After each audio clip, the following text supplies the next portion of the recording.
From coast to coast and in multiple nations overseas, protesters turned out on Saturday to take part in thousands of No Kings protests.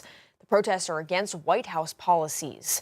This is the third time in 9 months that rallies have happened. Among those at the Washington, D.C. protest today was Walter Finn, a Vietnam War veteran.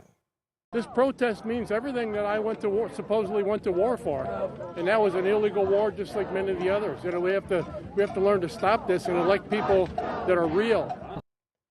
Organizers of the movement say protests were happening in every U.S. state, with 9 million people expected to participate. And here at home, hundreds of protesters took to the streets in many cities in our area for No Kings protests. Here's why demonstrators from Bentonville all the way down to Fort Smith say they want their voices to be heard. In Fort Smith, outside the Sebastian County Courthouse. I believe that community building is the most important thing that we can do right now. And in Fayetteville, along Dixon Street. Our representatives have to work with us in order to progress. And right now, we don't feel that they're progressing. Demonstrators gathered for No Kings protests against the Trump administration. We're showing the Republicans that haven't found their spine. We're showing the Democrats that haven't found their mouth or their unification. We care. We need something done in this country. This is what democracy looks like. These were some of 3,000 protests across the country. Organizers say the events are part of a growing national movement aimed at bringing people together and encouraging civic engagement. Not just Democrats, not just Republicans.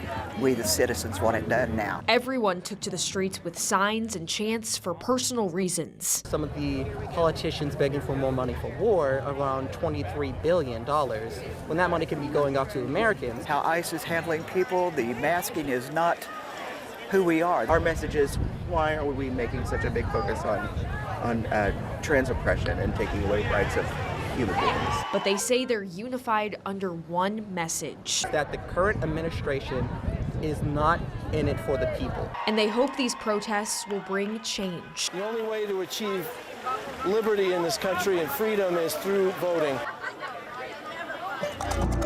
Well, you can expect roads in downtown Fort Smith to be closed tomorrow as runners from all over the country will fill the streets for the city's 2026 marathon, half marathon, and relay.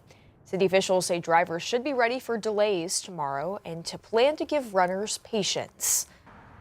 One Sunday a year, and but from about 7 o'clock in the morning until 3 in the afternoon, just please be patient with us. There will be runners on our streets.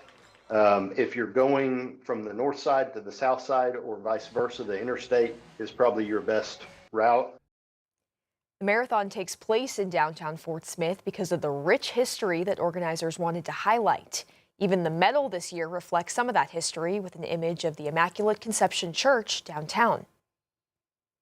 Well, today, men's and women's soccer teams Tigres and Club America got to play on some Hogtown turf in a tournament they call the Golden Clash, coming all the way from Mexico to bring their skills to Arkansas. 5 News reporter Laura Castleman has more on the matchup and what soccer means to the Latino community. Yeah. Let me hear you guys! Fans hollered and chanted for their home team's anthem. Club America all day, every day. For the first time in Arkansas. This is a once-in-a-lifetime experience. Instead of traveling 1,000 miles to watch, fans were able to experience it a little closer. I probably have to travel all the way to Mexico, and this time coming to Arkansas, it's really thrilling for us. Very proud to know that they brought the female Mexican team up here for both teams. Fans say Golden Clash between these two teams is more than just a game, it's a gathering. In Mexico, when we go to the games, it's a family. Kids go, family go, we all go together. Football or soccer is part of our lives as Latinos, Latinas, and I feel like Club America especially is like a family, everywhere we go. Fer Pina is a former player for Club America and says going pro used to not be an option for women in Mexico. Women in Mexico, soccer has been huge always, but the Liga started 7 years ago. In anticipation of the match, Club America hosted a podcast bringing together former players like Pina and superfan Antonio Estrada together. People that haven't been on Mexico for years, they feel like they are home for a minute. When I was little, I started following this team. I'm from Mexico, from Jerecuaro, Guanajuato, Mexico. Soccer is the biggest sport. I even used to cry whenever they don't win the games. Bringing a little bit of Mexico home to Northwest Arkansas for the day. In Fayetteville, covering news where you live, Laura Castleman, 5 News.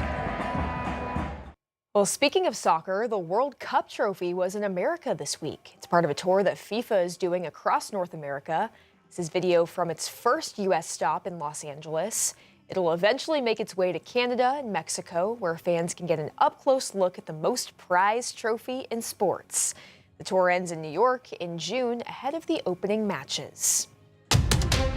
Security lines at airports across the country are still stuck in gridlock this weekend. TSA agents have been calling out in record numbers due to a government shutdown that's left them without paychecks. Ali Bauman has the very latest. I'm like 4 hours early right now, just in case, which I'm never 4 hours early unless I'm with my wife.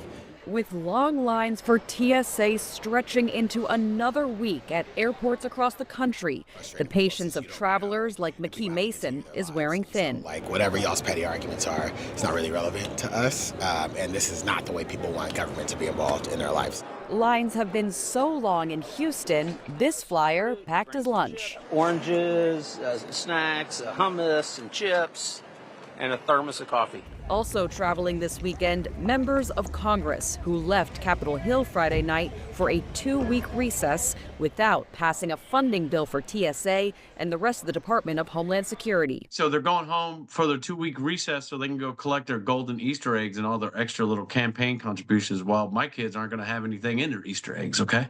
Johnny Jones is a 24-year veteran of the TSA and a union official in Dallas. He's seen several shutdowns, and as he sees coworkers relying on food banks and donations, wonders why this keeps happening.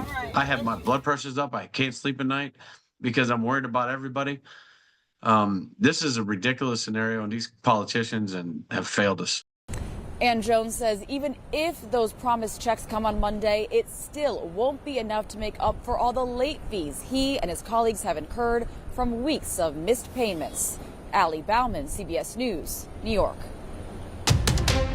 Tiger Woods is out of jail tonight after his driving under the influence arrest yesterday after a car crash in Florida. Authorities say they determined he was impaired by medication, and Woods was jailed when he refused to take a urine test. The arrest comes as Woods was days away from deciding whether to be the year's Ryder Cup captain. He's scheduled to appear with Masters chairman Fred Ridley on April 5th to celebrate the opening of a golf course project. It's unclear how his arrest will impact that event and his participation in the Masters tournament.